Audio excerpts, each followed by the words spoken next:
It is 899 AD. The legendary King Alfred the Great is dead, and a new king must rise. Wessex, the last stronghold of Anglo-Saxon England, has stood resilient against the Viking invaders. Under Alfred's leadership, the kingdom held the line. But now, with Alfred gone, the crown passes to his son, Edward. Edward's rise to power is not without challenge. Æthelflæd, a rival claimant, leads a rebellion seeking to seize the throne. Allied with the Vikings, his challenge threatens to tear Wessex apart from within. Yet Edward proves his strength, crushing the rebellion and solidifying his rule. The stakes are higher than ever. The Vikings are watching, waiting for any sign of weakness. If Edward falters, Wessex and the dream of a united England could crumble. But Edward is no ordinary heir. He is the son of Alfred, raised in the fires of war and driven by the same burning vision to unite all of England. Right now, the future of England rests on his shoulders. This is the story of Edward the Elder, a king thrust into a world where power is fought for in blood, where every decision could spell survival or destruction for his kingdom.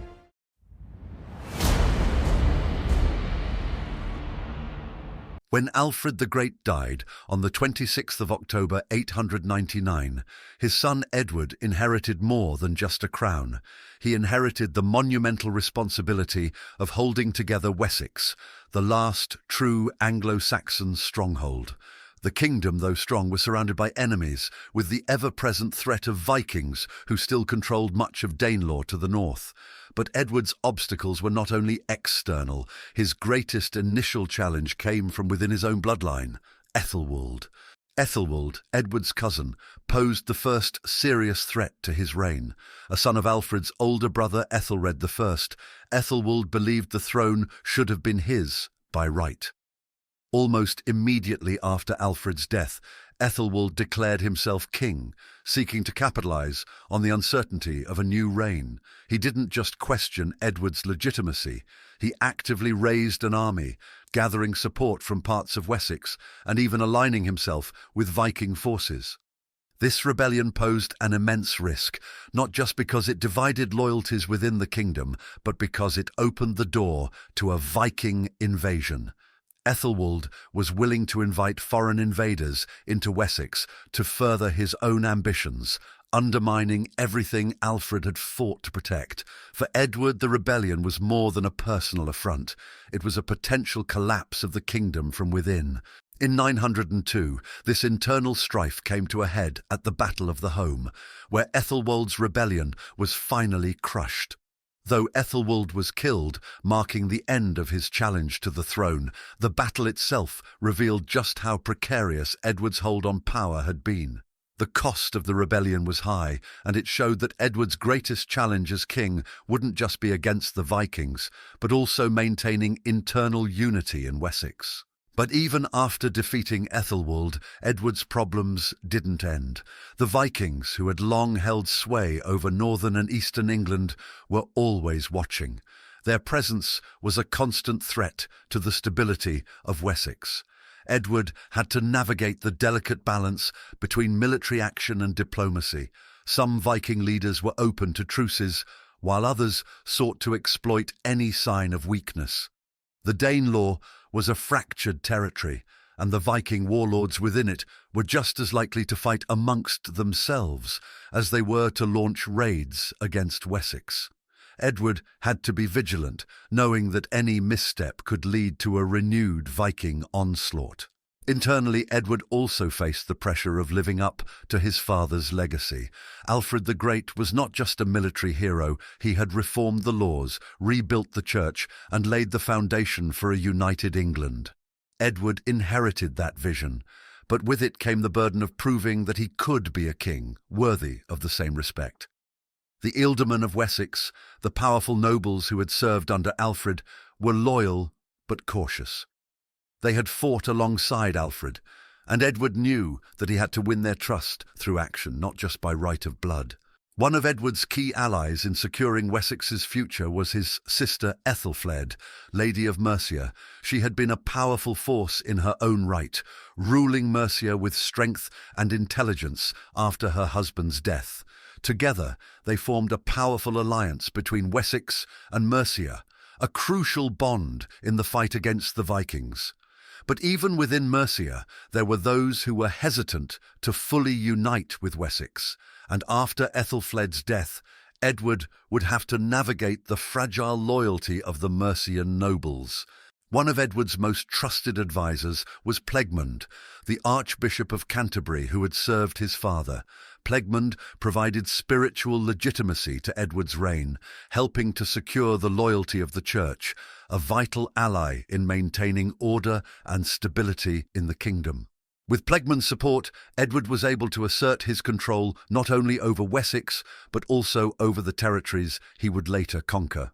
The early years of Edward's reign were marked by constant obstacles, an internal rebellion, a fractured Viking territory, and the immense pressure of following in his father's footsteps. Yet, with determination and the support of key allies, Edward began to solidify his rule, paving the way for the eventual unification of England. But the path ahead was still uncertain. Could Edward truly stand in the shadow of Alfred? Could he keep Wessex united while fending off enemies from all sides? Would the Vikings and rebels test his resolve to the breaking point? The kingdom's fate rested on Edward's shoulders, but whether he had the power, the will, and the courage to overcome these monumental challenges, only time would tell.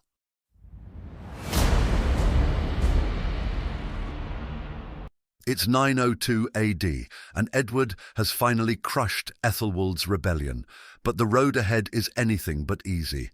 Securing the crown was just the beginning. Now, Edward must face the Vikings, and he's not doing it alone. His sister, Æthelflæd, Lady of Mercia, stands beside him. Together they will fight to defend the future of Anglo-Saxon England. Æthelflæd, the eldest daughter of Alfred the Great, was raised in a time of war and chaos. From an early age she understood the responsibility that came with leadership. Married to Æthelred, the Lord of Mercia, Æthelflæd became more than just a political figure. She was a warrior and a ruler in her own right. After Æthelred's death, she took full control of Mercia, an extraordinary position for a woman at the time, but she was no ordinary woman. As you've noticed throughout this video, the name Aethel appears frequently when referring to kings and nobility of the Anglo-Saxon period. But what exactly does Aethel mean? In Old English, Aethel translates to noble or noble-born. It was a common prefix used by many members of the Anglo-Saxon aristocracy, signifying their royal or noble status. For instance, Æthelflæd, the daughter of Alfred, means noble beauty, while her husband Æthelred means noble counsel. Similarly, Edward's rebellious cousin Æthelwold means noble ruler. This prefix wasn't just a title, it carried with it the expectation of leadership, responsibility, and, most importantly, a commitment to defending their people. By including Aethel, they were reminding others of their noble lineage and their duty to the Anglo-Saxon world. And just as her name suggests, Æthelflæd lived up to her noble roots. She was not just a ruler in name, she was a fierce leader on the battlefield, and in Mercia she earned the respect of her warriors and subjects alike. Æthelflæd took on a role that few women of her time dared to claim. With her leadership, Mercia remained strong and resilient against Viking attacks. Wessex and Mercia are under constant attack. Viking raids continue to pound their borders, testing their defences, pushing them to the brink. The Vikings of Northumbria are relentless, launching raid after raid, hoping to break their spirit. Every raid is a message: you're next. Edward knows that Wessex and Mercia can't stand alone forever. They need to unite, or they will fall. So Edward and Æthelflæd make their move. They form an alliance, two kingdoms fighting as one. Together, they lead their armies side by side against the Viking invaders. This is more than a fight for survival. This is a fight for the very future of England. Failure isn't an option.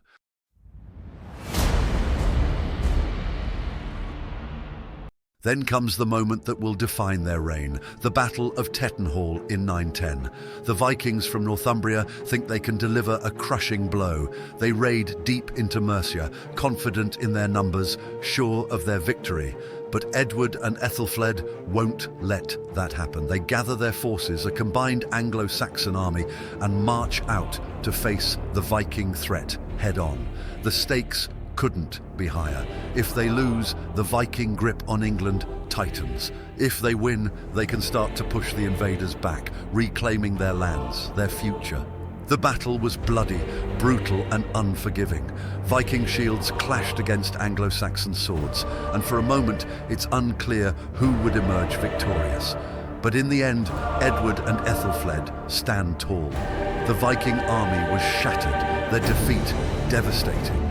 Tettenhall is more than just a victory, it's a turning point. The Viking power in Mercia is broken, but Edward and Æthelflæd don't stop there. With the Vikings weakened, they seize the opportunity. Now they go on the offensive. Their next goal, reclaiming Anglo-Saxon lands from Danemark. They push into East Anglia, into Northumbria, building burhs, fortified towns, to secure the lands they take back. These aren't just temporary victories.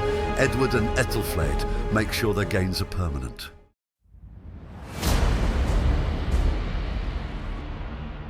But the challenges keep coming. In Mercia, Æthelflæd faces opposition. Some of the Mercian nobles fear being swallowed by Wessex, preferring their independence. But Æthelflæd silences her critics with victory after victory. She holds Mercia together with strength and intelligence, proving she's more than capable of leading her people. And Edward, in turn, strengthens his hold on Wessex, earning the trust of the ealdormen who once doubted him. Yet, despite their progress, there's always one looming question. Can Edward truly live up to his father's legacy? Alfred the Great built the defences that kept Wessex safe, but Edward must take it a step further. He can't just defend, he must expand. He has to push the Vikings back, reclaim lost lands and unite England under his rule. The weight of that responsibility is crushing. Every decision is a calculated risk. Every battle is a step closer or further from realising his father's dream. The pressure is relentless. And then there's Northumbria. The Vikings may be weakened, but they still hold firm control of the north. Until Edward and Æthelflæd can break the Viking power there, England will never be truly united. The dream remains out of reach. Edward and Æthelflæd have already overcome more than most could ever imagine. Rebellion, Viking raids, internal dissent. Together, they've proven themselves as the heroes of England's future, forging a path that leads to unity. But their greatest challenge is still to come. Can they push the Vikings out of Northumbria for good? Can they unite England under one crown?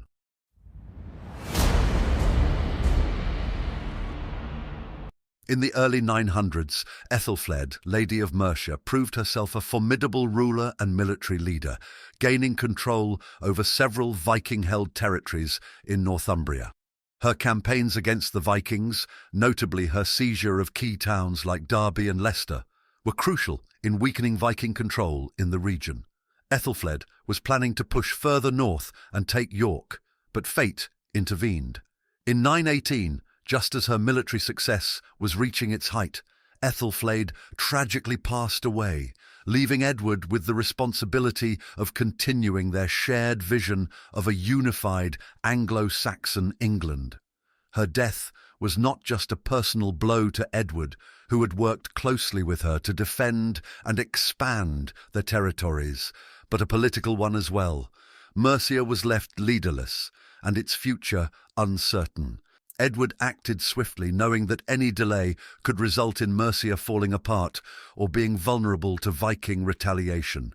Within months, he moved to take control of Mercia, asserting his authority over the Mercian nobles who had supported his sister. By securing Mercia's loyalty and uniting it with Wessex, Edward made significant progress toward the unification of England. This also marked the first time since the collapse of Roman Britain that a single ruler effectively governed both Wessex and Mercia.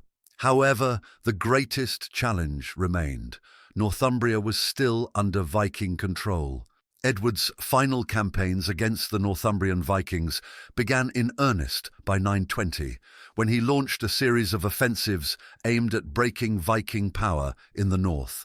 He capitalized on the divisions within the Danelaw, where Viking leaders were often in conflict with each other and struggling to maintain control over their territories.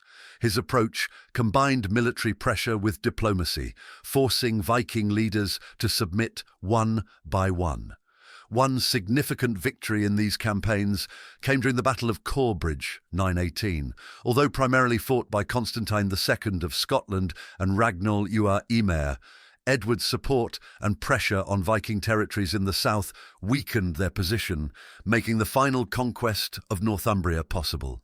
By 920, Edward's forces moved against the remaining Viking strongholds in Northumbria. His final campaign forced the submission of Viking leaders, including those in York, marking the end of Viking political control in the region.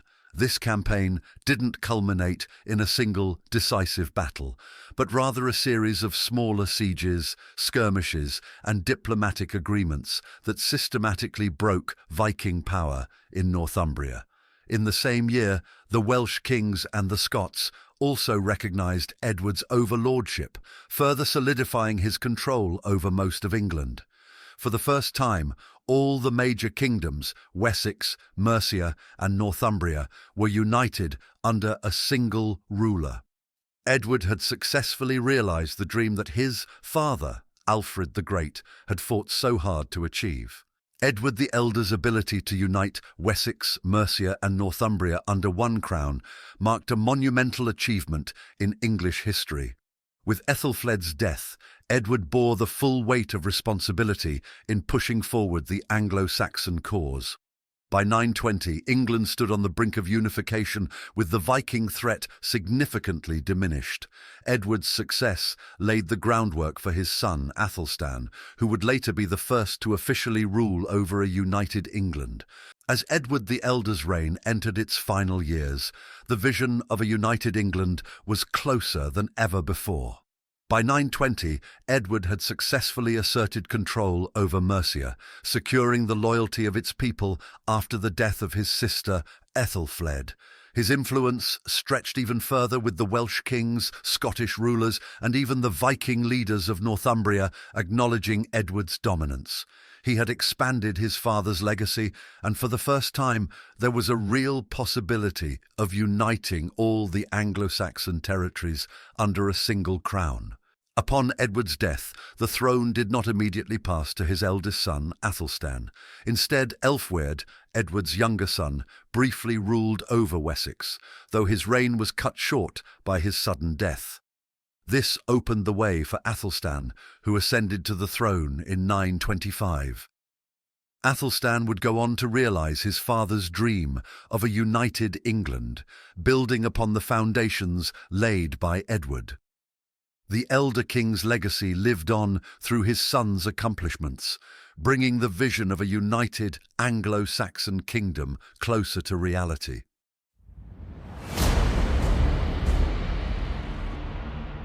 Thank you for joining us on this journey through the life and reign of Edward the Elder. If you've enjoyed learning about Edward's struggles, victories, and legacy, make sure to watch our next video where we dive into the reign of Aethelstan, the king who would finally bring England together under one crown. Don't forget to like, share, and subscribe to our channel, The Entire History of the European Middle Ages, and be sure to stay tuned for more on the incredible saga of English history.